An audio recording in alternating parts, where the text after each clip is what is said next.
Birds of Prey is such a badass movie. Its clever way of intertwining Harley Quinn, Cassandra Cain, Black Canary, Renee Montoya, and the Huntress throughout the entirety of the movie is so damn good. It could have easily led to a disastrous movie that could have fallen apart due to too many characters, too much storytelling, and it could have been overly long.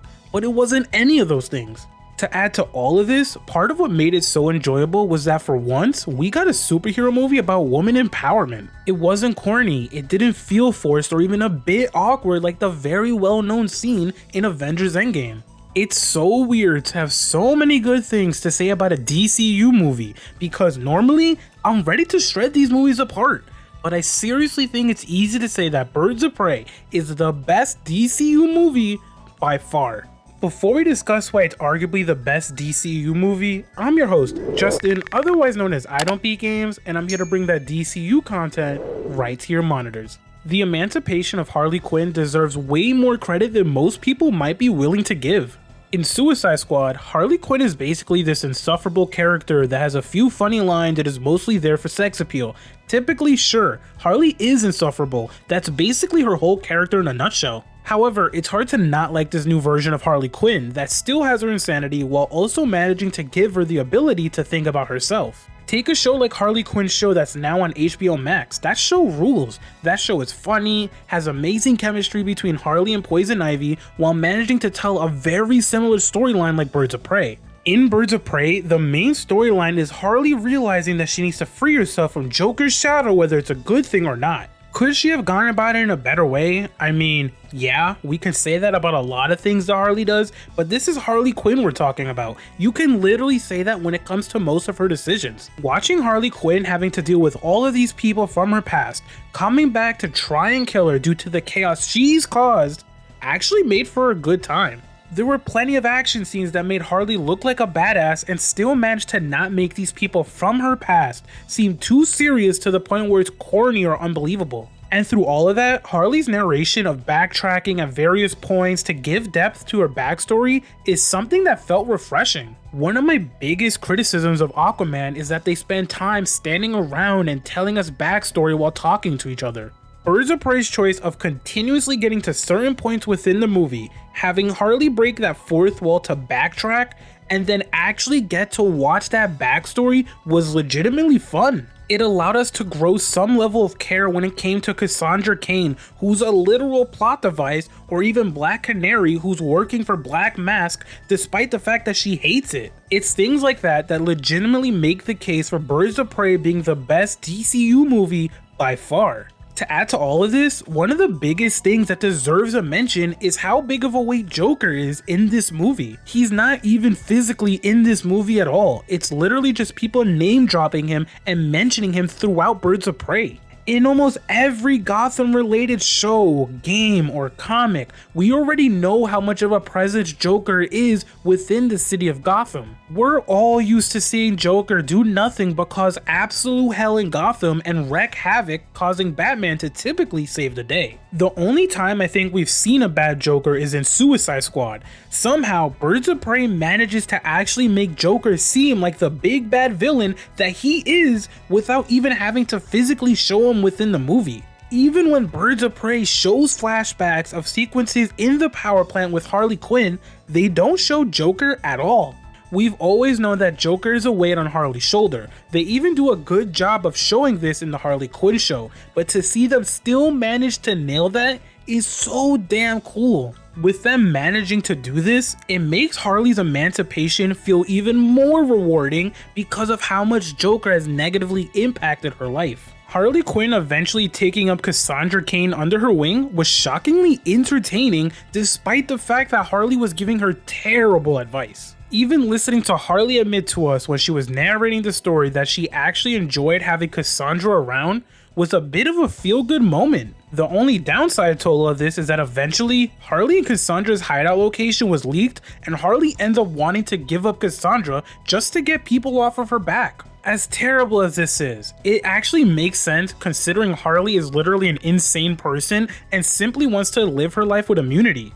At this moment, it feels like they didn't want us to get too attached to the idea of Harley becoming a better person and wanted to remind us that yeah, no, Harley's pretty damn insane still. I'm not even mad at that if we're being honest. It just kind of sucks because Harley's an enjoyable character throughout the entirety of Birds of Prey. Now, I've been saying nothing but positive things about Birds of Prey. Is this even an I Don't Beat Games video if I'm not ranting about something? Black Mask and Zsasz are the most obnoxious villains ever. It's not even like they're obnoxious in a good way or a funny way, or even entertaining at all. Do they make sense with their goals and make sense for this movie? Yes, they kind of do, even though I hate to admit it. However, with Zsasz, he's nothing but a yes man and he's literally insufferable. It doesn't help knowing that in Gotham, the show, Zsasz is a much better character. There's actual tension when he's in scenes or interacting with Jim Gordon in Gotham. He's actually kind of dope, and I'm glad that we have this version of Zsasz to compare Birds of Prey Zsasz to. Zsasz wants to be so tough and wants to be such a badass, like in scenes where he shows Harley his scars on his body. If Gotham Zsasz fought Birds of Prey Zsasz, I'm telling you, I have all my money on Gotham Zsasz. There's no debate on this. As for Black Mask, he's nothing more than a glorified man-child who's also a creep. This dude is such an awful person to the point where he forced Black Canary to be his taxi driver. He forced a poor innocent woman to dance on a table in his club and have her clothes taken off.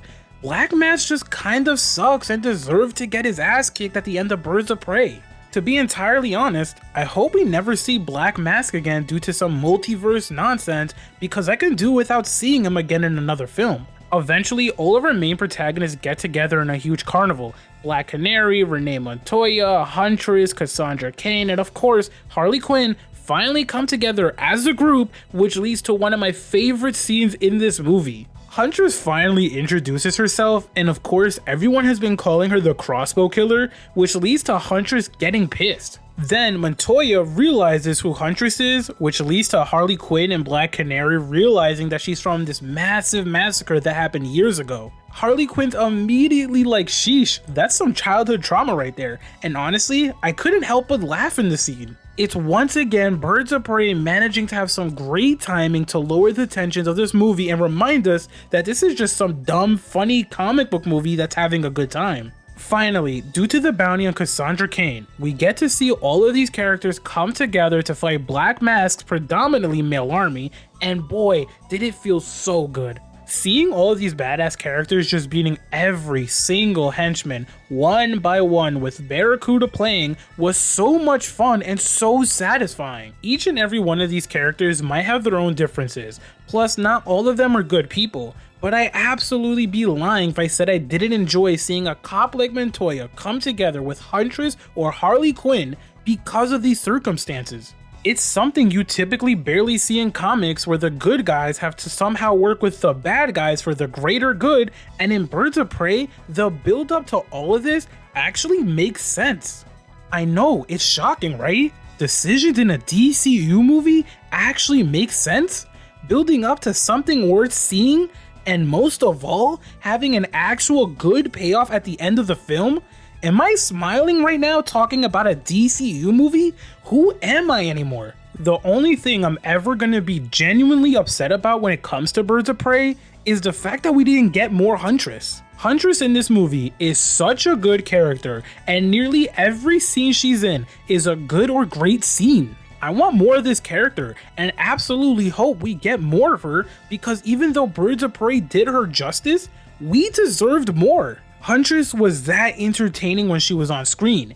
Even seeing Harley Quinn and Black Canary entertainingly call her out about how revenge rarely leads to the catharsis that someone's looking for was hilarious just because of Huntress's reaction. Half of the time, Huntress doesn't say things, but even the funny facial reactions in those scenes make those scenes worth watching. Man, we really need another movie with Huntress in it. There's absolutely no question about this. Watching Birds of Prey reminded me how good this movie actually is. It's entertaining, it's funny, it's action-packed, and more importantly, they genuinely did Harley Quinn justice with this movie. Seeing Harley Quinn be emotional at the Founders Pier towards the end of the movie and admitting that she wants to be less of a terrible person was sort of heartwarming. Harley Quinn is a terrible person, don't get me wrong, but Harley Quinn's potential has skyrocketed from Suicide Squad to Birds of Prey. With great storytelling, genuinely interesting characters, Harley Quinn breaking the fourth wall sometimes, and tons of action sequences, it's hard to debate the facts. Birds of Prey is legitimately the best DCU movie by far. It's that good, not saying that it's much considering how bad most of the DCU movies are, but I still genuinely hope we get a Birds of Prey sequel. Sign me the hell up. As always, I'm your host, Justin, otherwise known as I Don't Beat Games, and I'm here to bring that DCU content right to your monitors. If you enjoyed this video, hit that like button. If you really enjoyed this video, hit that sub button. If you have any questions, comments, or concerns, write a comment down below. Don't forget to keep it real with peace, love, and positivity.